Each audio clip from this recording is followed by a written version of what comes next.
নমস্কার, আমি Mrinal. Income tax and GST practice করি এবং income tax and GST litigation matter handle করি এবং তার সাথে রিটার্নসও ফাইল করি। তো যাই হোক, জিএসটির এতগুলো বছর চলে গেল, কিন্তু তাও কয়েকটি প্রভিশন এখনও মানুষের মধ্যে ঠিকঠাক মতন, কয়েকটি প্রভিশনের নলেজ এখনও পর্যন্ত মানুষের মধ্যে, মানে যারা ব্যবসায়ী তাদের মধ্যে এখনও পর্যন্ত নেই। তো কিছু কিছু মানুষের ক্ষেত্রে তো সেইগুলো তাদের মধ্যে কাছে ক্লিয়ার নয় আর কি, তারা সেগুলো সম্পর্কে ঠিক ধারণাটা তাদের মধ্যে নেই। তো তার মধ্যেই একটি আজকে আলোচনা করছি। কিছু কিছু পার্সন এটা জানতে চান কি তাদের উইদিন দ্য স্টেট ব্যবসা রয়েছে এবং সেক্ষেত্রে ধরুন আমি একটা উদাহরণস্বরূপ নিয়েছি, তারা শুধু গুডস ক্রয় বিক্রয় করে, বিক্রয় শুধু তাদের গুডস যে বিক্রি সেটা আমাদের ওয়েস্ট বেঙ্গলের মধ্যেই হচ্ছে, বাইরের স্টেটে হচ্ছে না। বাইরের স্টেটে হলে সেকশন 24 এর matter, mandatory registration, section 24 of CGST act, corresponding WGST act. তো আমি সেই প্রশ্নে যাচ্ছি না। মনে করুন ওয়েস্ট বেঙ্গলের মধ্যেই তারা বিক্রি করছে, গুডস বিক্রি করছে। তাদের ধরুন দু ধরনের গুডস বিক্রি করছে এবং তার জন্য তাদের ব্যবসার সেট আপও দুটো, মানে দুখানা ট্রেড লাইসেন্স করে তাদের ব্যবসা তাদের নামে দুটো রয়েছে। তো তাদের প্রশ্ন থাকে যে দাদা তাহলে কি আমাকে জিএসটি নাম্বার নিতে হবে? যেহেতু আমাদের ওয়েস্ট বেঙ্গলের ক্ষেত্রে এখনও 40 লাখ গুডসের ক্ষেত্রে 40 লাখ এক্সিড করলে আমাদের জিএসটি নাম্বারের জন্য অ্যাপ্লিকেশন ম্যান্ডেটরি। তো তাহলে কি আমাদের সেটা 40 লাখই লিমিট, না যেহেতু আমাদের দুটো বিজনেস হচ্ছে তার জন্য 80 লাখ লিমিট? তো সেক্ষেত্রে আমি একটু ল প্রভিশন দিয়ে ব্যাপারটা ক্লিয়ার করতে চাইছি, তাহলে ব্যাপারটা খুব পরিষ্কার হয়ে যাবে। ল কি বলছে, জিএসটি ল কি বলছে? তো জিএসটি ল পড়তে গেলে আমাদেরকে জিএসটি ল প্রভিশন দিয়ে যদি বুঝতে হয়, প্রথমেই আমাদেরকে দেখতে হবে section 22 of CGST act and corresponding WGST act. যেক্ষেত্রে কিনা আমাদের রেজিস্ট্রেশন যে নিতে হবে, কখন নিতে হবে সে কথা বলছে সে এই ধারা, এই সেকশন। তো এই ধারা কি বলছে, যদি কোনো সাপ্লায়ারের কোনো একটি ফিনান্সিয়াল ইয়ারে, কোনো সাপ্লায়ার, আমি একদম পাতি বাংলায় বলছি, কোনো একটি ফিনান্সিয়াল ইয়ারে কোনো একটি সাপ্লায়ারের aggregate turnover specific limit exceed করে, মানে গুড সেল দিয়ে আপনাদেরকে বোঝাচ্ছি, গুড সেলসের ক্ষেত্রে 40 লাখ এক্সিড করে, আমাদের ওয়েস্ট বেঙ্গলের ক্ষেত্রে যেহেতু 40 লাখ লিমিট রয়েছে, তাহলে তখন তাকে জিএসটি নাম্বারের জন্য, নাম্বার নেওয়ার জন্য অ্যাপ্লাই করতে হবে। তাহলে এক্ষেত্রে কোনো একজন সাপ্লায়ারের, তার সাপ্লায়ার কারা, হু ইজ দ্য সাপ্লায়ার?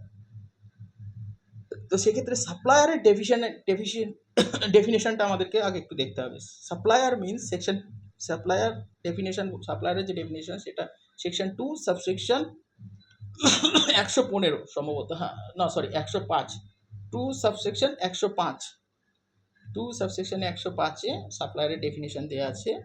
সাপ্লায়ারের ডেফিনেশনে বলছে সাপ্লায়ার হলো সেই সব পার্সন, একদম বাংলায় গোদা বাংলায় বলছি, সাপ্লায়ার হলো সেই সব পার্সন যারা goods or services or both, মানে গুডস এবং সার্ভিসেস দুটোই, বা শুধু গুডস বা শুধু সাপ্লাই, এই শুধু সার্ভিস সাপ্লাই করে, গুডস সাপ্লাই করে, নয় সার্ভিস সাপ্লাই করে, নাহলে গুডস আর সাপ্লাই দুটোই, সার্ভিস দুটোই সাপ্লাই করে,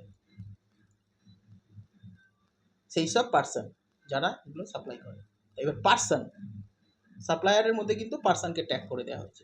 না, পার্সনেরও ডেফিনেশন কিন্তু সিজিএসটি অ্যাক্টে অর করসপন্ডিং আমাদের জিএসটি অ্যাক্টে বলা আছে। সেটা কোন সেকশন? সেকশন 2 সাবসেকশন 84, এখানে কিন্তু তার ডেফিনেশন দেওয়া আছে।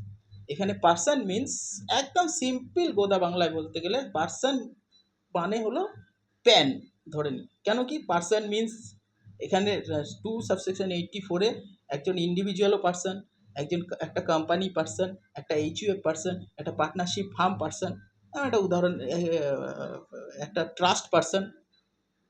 তো সুতরাং একটা প্যান মানে একটা ইন্ডিভিজুয়ালকে রিপ্রেজেন্ট করে একটা প্যান, একটা কোম্পানিকে রিপ্রেজেন্ট করে একটা প্যান, মানে ধরে নিয়ে একটা গোদা বাংলা, মানে বোঝার সুবিধার জন্য আমি আপনাদেরকে বলছি, pen is the person.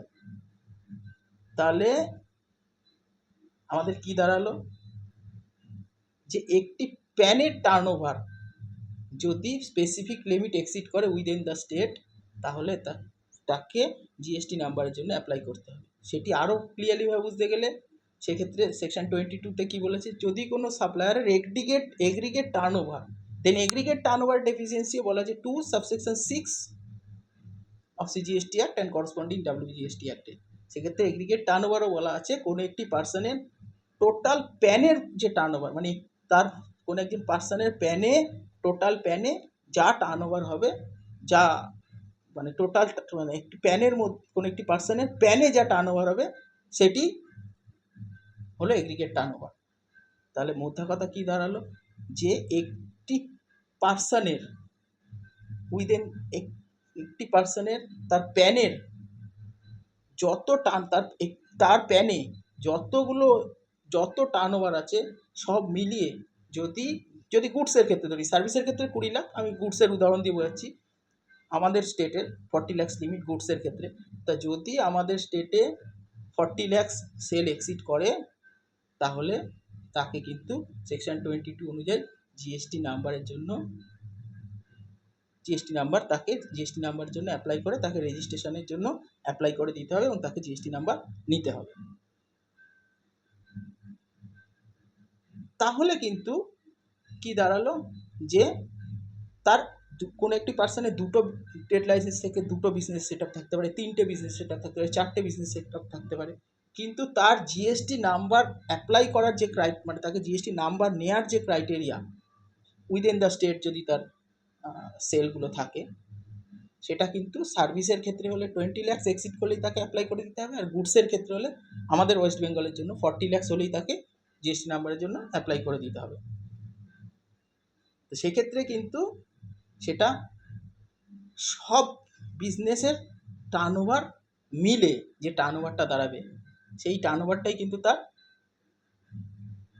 Apply করার ক্রাইটেরিয়ার জন্য এলিজিবিলিটি, মানে অ্যাপ্লাই করার ক্রাইটেরিয়ার জন্য যে ক্যালকুলেশন, সেই ক্যালকুলেশনটা সব ট্রেড লাইসেন্সগুলোর সবগুলো মিলিয়ে, মানে তার প্যানে যতগুলো আছে, ট্রেড লাইসেন্স ছাড়াও কিন্তু কিছু টার্নওভার হয়ে যেতে পারে, কোনো অসুবিধা নেই, সুতরাং সেটাকেও এর মধ্যে আনতে হবে। সুতরাং ওই প্যানে যত টার্নওভার আছে সব মিলিয়ে যদি স্পেসিফাইড লিমিট অ্যাপ্লাই করে, তবেই কিন্তু তাকে জিএসটি নাম্বারের জন্য মানে জিএসটি নাম্বারের জন্য অ্যাপ্লাই করতে হবে, মানে তাকে জিএসটি রেজিস্ট্রেশন নিতে হবে।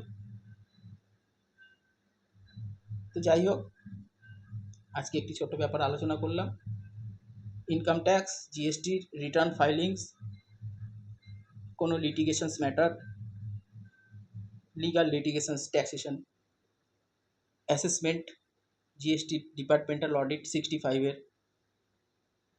যে কোনো কিছু লিটিগেশন সংক্রান্ত ম্যাটার যোগাযোগ করতে পারেন। নমস্কার।